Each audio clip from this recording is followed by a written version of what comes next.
조갑제 TV 시청자 여러분 안녕하십니까. 2022년 11월 23일 오후 4시입니다.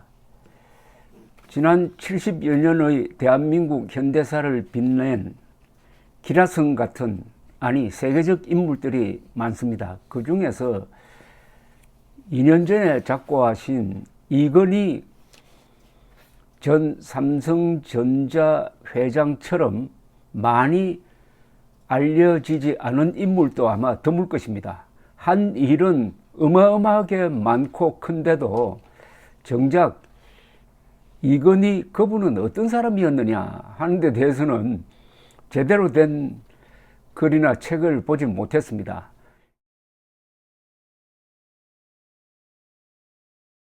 이분이 회고록을 남기셔야 되는데 마지막 10년 동안 병석에 누워 계셨습니다. 자연히 가장 측근에서 모셨던 분의 정언이 참 중요한데, 지난 11월호 월간조선에 아주 소중한 글이 하나 실렸습니다.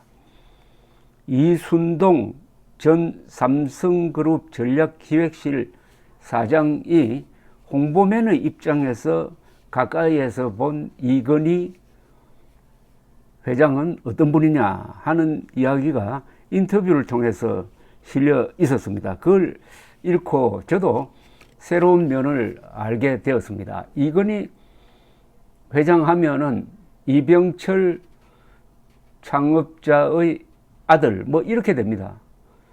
그러니까 이병철, 이건희, 이재용으로 이어지는 삼성 3대는 다 위대한 CEO를 배출했습니다. 그런데 이병철 선생의 그늘에 좀 묻히는 면이 있습니다. 그러나 이병철, 이건희 두 분은 각각 별도로 다루어야 할 정도로 그 무게가 다 같이 큽니다. 이건희 회장을 이병철의 아들 이렇게 보면은 잘못 보는 겁니다. 우선 기업 규모가 달라졌습니다. 이건희 회장 시절에 삼성그룹 중에서 삼성전자는 세계에서 한 4번째 큰 제조업체가 되었습니다. 매출액 기준으로. 그러니까 애플, 도요타, 폭스바겐, 그 다음에 삼성전자, 산업화를 가장 늦게 시작한 대한민국에서 세계 4번째 되는 제조업체를 만들었다 하면 그것만으로도 세계적 CEO죠. 이병철 회장과는 달리 이건희 회장은 글로벌 플레이어였습니다. 세계적 기업인이었습니다. 그리고 이건희 회장은 기업 경영뿐만 아니라 사회 각 분야에 미친 영향이 참 많습니다. 병원을 짓고 또 이 한국의 장례 문화를 바꾼 이 병원 영안실을 아주 현대화한 점이라든지, 대학을 인수해서 인류대학으로 키운 점이라든지, 이 삼성전자 이건희 이분이 손을 대면은 다 세계 인류가 됩니다. 그런데 정작 이건희 회장 하면은 그냥 지나가는 말처럼 이병철 아들 이렇게 넘어가니까 좀 억울한 면이 참 많았을 것 같은데, 월간조선에 실린 이순동 전 삼성그룹 전략기획실 사장의 가까이에서 본 이병철 회장의 모습은 그래서 아주 흥미롭습니다. 우선 이순동 전 삼성그룹 전략기획실 사장은 삼성전자 최초의 홍보팀장이고 국내 대기업에서 홍보 담당으로는 처음으로 사장을 지낸 분입니다. 1980년부터 2011년까지니까 30년 동안 삼성그룹 홍보를 책임졌고, 현재 국제광고협회 한국지부 회장을 맡고 있고, 배재고 연세대 정치외교학과를 졸업한 다음에 1972년에 중앙일보에서 기자로 일했고, 언론 통폐합 후 1980년 삼성전자 홍보팀장으로 자리를 옮긴 분입니다. 월간조선 11월호와 한 인터뷰 중에서 이건희 회장의 인간됨을 묘사한 부분을 제가 소개를 해드리겠습니다. 이순동 전 사장은 이건희라는 인물은 단순한 기업인이 아닙니다. 전설적인 혁신가였고 우국 충정의 애국자였으며 자유시장 경제의 수호자였습니다. 이게 참 정리가 잘 됐네요. 혁신가, 애국자, 자유의 수호자. 근데 보통 다른 나라 정상적인 국가의 기업인은 뭐 이렇게 할 필요 없습니다. 정상적인 국가의 기업인은 애국자가 될 필요도 없고 자유의 수호자가 될 필요도 없는데, 남북 대결에서 공산당과 싸워서 자유민주주의를 지켜야 하는 나라의 기업인은 바로 애국자여야 하고 자유의 수호자여야 하고 혁신가여야 한다 하는 대답이 바로 여기에 탁 들어가 있습니다. 전설적인 혁신가, 우국충정의 애국자, 자유시장 경제의 수호자. 그리고 이건희 전 회장은 홍보가 얼마나 중요한지를 안 사람입니다. 이 점은 우리 윤석열 정부도 참고할 필요가 있습니다. 정치나 선거나 기업 활동이나 여기서 홍보가 이제는 결정적 중요성을 가지게 되었다 이거죠. 이순동 전 사장은 이렇게 이야기합니다. 그때 삼성의 홍보팀이라고는 그룹 홍보팀, 제일 큰 회사인 제일제당 홍보팀 정도만 있었고 인원도 소수였습니다. 그런데 언론 통폐합이라는 사건을 겪은 후 이건희 부회장이, 당시 삼성그룹 부회장입니다. 부회장이 대책을 마련해야겠다고 결심한 겁니다. 1967년에 한국 비료를 정권에 뺏긴 것도 삼성 집안에는 엄청난 사건이었거든요. 정부의 기업을 빼앗기지 않으려면 강력한 홍보 기능이 필요하다고 생각했고 직접 삼성전자의 홍보팀을 만들라고 지시했습니다. 언론 통폐합으로 갈 곳을 잃은 기자들이 삼성으로 상당수 들어왔는데 그 아까운 인력을 다른 데 쓰지 말고 각사의 홍보팀을 만들라고 직접 지시를 했습니다. 홍보의 중요성을 안 본이란 겁니다. 홍보가 강해야 억울한 일을 안 당한다, 이런 뜻인 것으로 보입니다. 이순동 전 사장은 이건희 회장이 1981년 6월 에버랜드에서 각사 홍보 담당자들을 불러놓고 이런 이야기를 했다고 증언을 했습니다. 세간에서 삼성 이병철을 돈병철이라고 부르더라. 다들 미워한다는 이야기다. 사람들이 기업을 밉게 보니 기업인들은 정권이나 정치인들에게 이용을 당하고 기업도 하루아침에 뺏기는 상황이 벌어진다. 기업은 국민의 사랑을 받아야 하고 사랑을 받지 못하면 기업이 없어진다. 사랑받기 위해서는 국민들이 원하는 것을 들어주고 국민에게 우리가 하는 일을 잘 설명해야 한다. 그게 홍보의 역할이고 즉 홍보인은 기업의 생살 여탈권을 쥐고 있다. 홍보에 대한 아주 핵심적인 정리를 하고 있습니다. 국민들의 신뢰를 받아야 권력이 탄압할 때 기업이 맞설 수 있다는 이야기입니다. 또 기업 이미지 광고와 캠페인을 시작한 것도 이건희 회장의 아이디어였다고 합니다. 이순동 전 사장은 삼성하면 기억나는 카피 많지요. 또 하나의 가족, 국민 대표 브랜드 삼성, 디지털 프론티어, 삼성이 만들면 다릅니다. 이런 문구 다들 한 번씩은 들어봤잖아요. 기업 이미지 광고를 만들려고 했어요. 국민에게 사랑받는 기업으로 만들라는 겁니다. 그전엔 재벌 그룹은 많았지만은 그룹 홍보라는 개념 자체가 없었습니다. 신문 일면과 뒷면에 이런 그룹 광고를 실으니 독자들에게 삼성은 단순히 제품을 만들고 파는 기업이 아니라 국민을 위한 일을 하는 기업이구나 라는 이미지가 형성된 겁니다. 감사합니다 캠페인도 이건희 회장의 아이디어였습니다. 국민에게 감사하는 마음을 항상 가지라는 거였는데 지금 생각하면 시대를 한참 앞서 나갔습니다.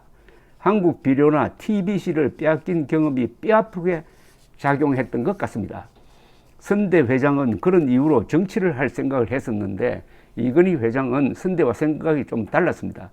기업이 국민들로부터 사랑과 응원을 받지 못했기 때문에 뺏길 때 속수무책으로 당했다고 생각했어요. 그런 일이 재발하지 않도록 하기 위해서는 대국민, 대언론 홍보를 통해 여론을 끌어들여야 한다고 생각했던 겁니다. 아주 절박한 사정으로 기업 홍보를 하기 시작했다는 겁니다. 그런데 이건희 회장은 언론사, 신문방송이나 뭐 이런 매체에 기업이 광고하는 것이 그게 바로 언론의 자유를 지키는 것이다 하는 생각을 갖고 있었다는 겁니다. 아주 독특한 생각입니다. 광고 시장이 커지면 혜택을 누가 봅니까? 언론입니다. 이건희 회장은 언론이 자유시장 경제를 지키는 역할을 해야 하고 언론이 제대로 생존하면서 제 역할을 하려면은 기업들의 광고와 지원이 필요하다고 생각했습니다. 언론에 광고를 주는 게 기업의 사회적 비용이라고 본 겁니다. 보수 언론이고 진보 언론이고 가리지 않고 모든 언론에 광고를 주었습니다. 구독률 낮은 진보 언론에도 광고를 주니 일부 보수 언론이 불만을 품는 일도 있었어요. 하지만 이건희 회장은 보수 언론도 진보 언론도 살아야 언론이 산다고 강조했습니다. 한국의 언론이 유지할 수 있는 것은 광고가 결정적입니다. 그런데 이건희 회장은 언론에 광고를 내는 것이 바로 언론의 자유를 지키는 것이고 자유민주주의를 지키는 것이다. 그래서 이것은 세금 내는 것처럼 일종의 사회적 비용으로 보았다는 겁니다. 월간조선 기자가 이순동 씨에게 30년 이상 함께 해온 이건희 회장을 한마디로 표현한다면 이라고 물었더니 이순동 전 상대장은 이렇게 이야기합니다. 우국충정입니다. 요즘 시대에 어떻게 들릴지는 모르겠지만은 이념과 관계없이 순수하게 나라를 걱정하고 잘 되기를 바랐어요. 이건희 회장은 기업인이나 경제인이라고 말하기엔 아까운 존재입니다. 늘 나라 걱정을 하고 있었어요. 업무를 마치고 쉬려고 해도 나라 걱정에 잠이 안 온다고 했습니다. 사실 처음엔 이분이 대통령을 하고 싶은 건가 라는 생각을 하기도 했습니다. 삼성은 6.25 전쟁과 군사 쿠데타 등 현대사의 굴곡을 겪으며 자란 기업입니다. 이건희 회장은 혹시라도 자유시장 경제체제가 무너질까 봐 걱정을 한 겁니다. 1987년 회장에 취임한 지 얼마 안 되어서 한 일이 달동네를 돌아다닌 거였습니다. 동행했던 임직원들은 의아해하기도 했죠. 삼성 회장의 초기 행보가 달동네라니. 다시 생각해보면 임직원들에게도 자신과 같은 결심을 심어주려 한 것이었습니다. 돌아다니면서 달동네 사람들이 이곳을 탈출할 수 있는 기회를 만들어줘야 한다고 강조했습니다. 빈곤층이 희망을 갖지 못하면 자유시장 경제는 무너지고 공산주의가 우리 사회를 침범하고 국민은 더 비참한 형편이 되고 나라는 망한다는 것이었습니다. 달동네 사람들이 번듯한 집을 짓고 집을 갖고 중산층으로 살 수 있도록 삼성이 앞장서겠다고 다짐했습니다. 자신의 이익에 연연하지 않았습니다. 내가 100억 가져가나 200억 가져가나 무슨 의미가 있나? 내 재산 늘어나고 줄어드는 건 신경 쓰지 않는다는 말을 입에 달고 살았습니다. 나라가 잘 살고 국민이 잘 살아야 우리 후손들이 제대로 된 세상에서 살 수 있다고 했습니다. 이렇게 되다 보니까 삼성은 단순히 기업 활동으로서 돈을 버는 존재가 아니라 그 돈을 쓰는데 이 돈을 쓰는 것도 일종의 복지기관처럼 종합적으로 넓게 썼다는 겁니다. 어떻게 보면 삼성이나 이건희 회장이나 이병철 회장, 이재용 회장 이런 분이 아낌없이 주는 나무였다는 그런 생각이 저는 자꾸 듭니다. 이분들이 살 때 뭐 하루에 10끼를 먹었습니까? 다 보통 사람처럼 3끼 먹으면서 잠은 오히려 적게 자고 열심히 일해가지고 번 돈을 가지고 자기 자신의 화로운 생활이 아니라 못 사는 사람들한테 나눠주고 세금 많이 내고 그리고 일자리 만들고 또 돌아가신 다음에는 이분들이 이병철, 이건희 회장 두 분이 모았던 세계적 컬렉션을 또 사회에 내어놓고 지금 저 종로구 송현동에는 이건희 회장의 유산으로 국가에 헌납한 그 세계적 미술품을 만드는 미술관을 짓기 위해서 넓은 땅을 지금 확보해 놓은 상태입니다. 아낌없이 주는 나무였다. 돈을 벌 때나 돌아가시고 난 다음에. 그런데 우리는 이병철, 이건희 두 사람에게 어느 정도 감사하고 있느냐 하는 생각을 하게 됩니다. 그것은 박정희, 이승만 두 분에 대해서 소홀한 것하고 그 비슷한 맥락입니다. 이 좌경화된 교과서에 보면은 이승만, 박정희, 트루만, 그리고 이병철, 정주영, 어떻게 보면 대한민국의 어린 5사람을 아주 그냥 홀대를 하고 있습니다. 홀대를. 이 좌편향된 교과서에 공통적으로 나오는 게 노동운동을 하다가 분신 자살한 전태일 씨에 대한 언급은 한 페이지씩 이래 나오는데, 이 이병철, 정주영에 대한 언급은 단어 하나, 한두 개, 뭐 전혀 안 나온다든지 이렇습니다. 그러니까 이건희 회장 끼일 지면이 없다 이겁니다. 이순동 전 사장은 이건희 회장이 세금이 사용돼야 하는 각계 분야에 지원한 것은 물론이고 천재지변이나 사고 발생 시에도 삼성이 나서가지고 삼풍백화점 붕괴 사고 때는 삼성 봉사단을 출범시키고 이런 식으로 우국 충정의 애국자 역할을 했다 이겁니다. 그런데 그뿐만 아닙니다. 이게 스포츠, 예술 이 분야도 삼성의 지원이 없었으면 지금과 같은 이런 문화 강국을 만들지 못했을 것이라고 이순동 회장은 이야기를 합니다. 1990년대부터 삼성그룹 비서실과 구조조정본부에서 홍보, 광고, 사회봉사, 문화사업 지원 등 대외 업무를 이순동 당시 회장이 총괄을 했는데, 이순동 당시 사장입니다. 이게 이건희 회장의 직접 지시에 의한 것이었다고 합니다. 세계적인 한국인 아티스트 중 삼성이 지원하지 않는 사람은 거의 없을 겁니다. 백남준, 백근우 등 유명 아티스트들의 국내외 작품 활동을 지원한 건 물론이고 박세리 등 스포츠인들도 지원했고요. 언론사에서 실시하는 대회들도 거의 다 지원했어요. 삼성이 안 하면 누가 하겠어요? 삼성 비서실에는 각종 협회와 단체들의 지원 요청이 끊이지 않았는데 이건희 회장은 삼성을 필요로 하는 데는 다 지원해라고 했습니다.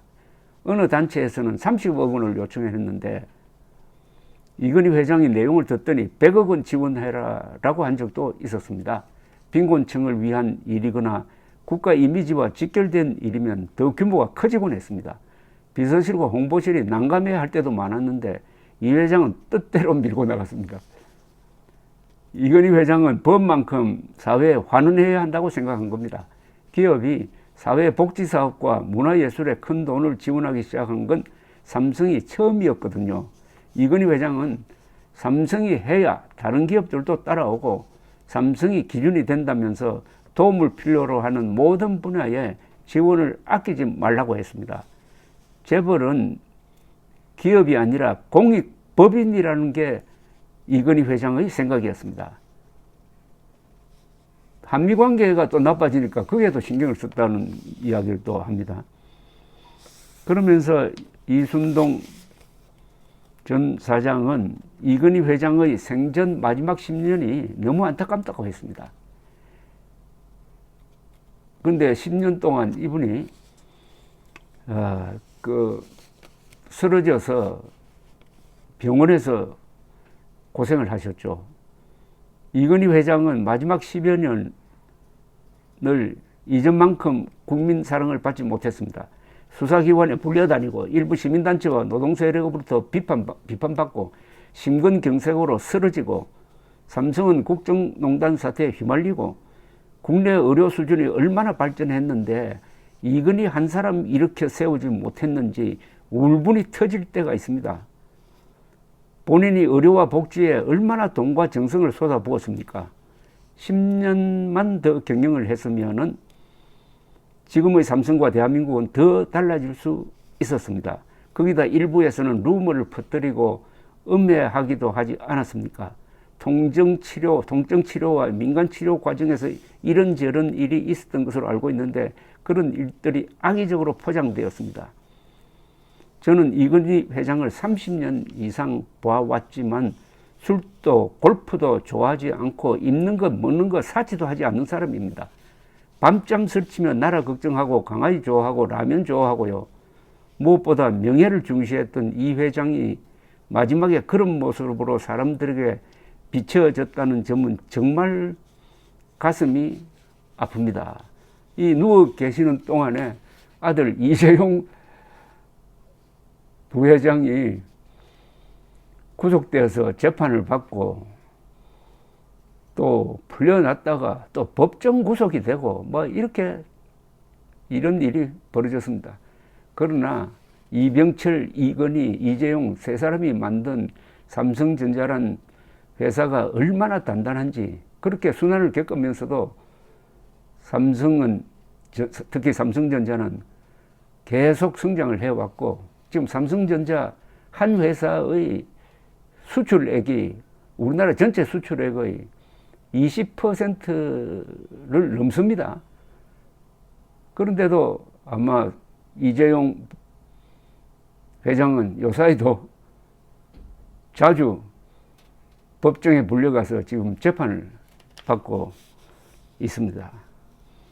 이건희 회장을 30년 이상 모셔봤지만 술도 골프도 좋아하지 않고 입는 것 먹는 것 사치도 하지 않는 사람입니다.